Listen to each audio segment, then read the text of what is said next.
door of the store where the boxes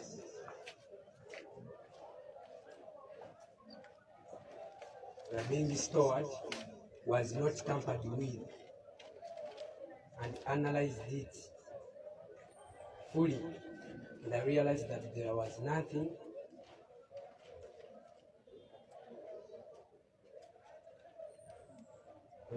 and I realized that there was nothing tampered with ever since we locked it during the case of Honorable Joseph Songu Gozag and Ismail Simakula.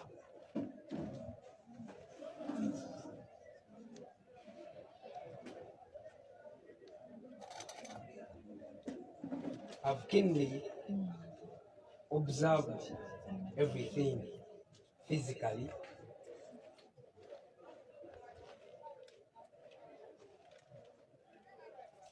yes, and everything that the court has found out with the boxes that had been tampered with.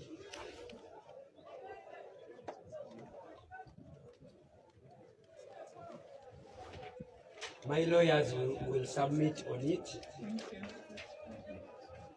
and that's all I can say. Otherwise, God above all. I emphasize all the ballot boxes presented by the returning officer for the purposes of the count. All the ballot boxes presented by the returning officer for the purposes of the count must have been, and should still be sealed as required by the law. He went on to state that where any of those ballot boxes,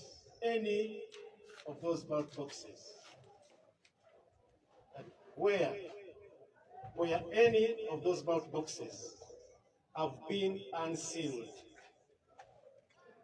before their presentation before the chief magistrate, then prima facie, the purpose of the recount is not achievable, and no legitimate recount can take place under those circumstances, since the evidence of the numerical numbers of the votes polled by each candidate, which the recount seeks to verify, would not have been secured in accordance with the law. Finally, and they should be regarded as tampered with and rendered unreliable, valueless, and completely useless.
He who loves the best.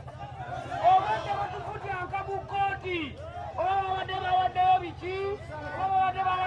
tetumanyi ne ŋŋamba ayi Katonda oli munene nnyo.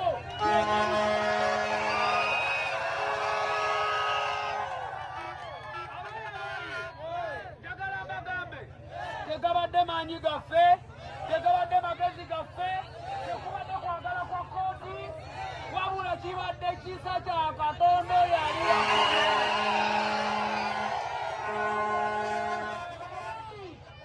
tebamanya ng'ekibajjira si muntu.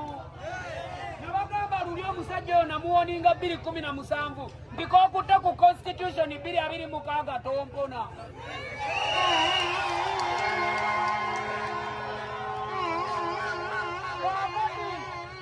Namukadde oyo mumuŋŋambire aleke omuzzukulu aweereze bannakalungu.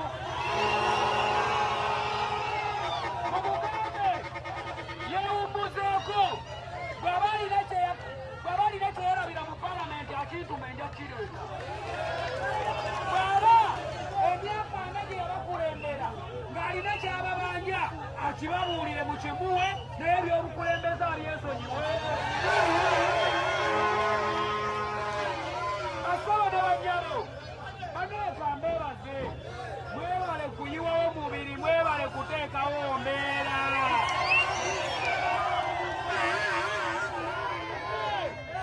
Bantumwe muda z'omukwano omuyitirivu.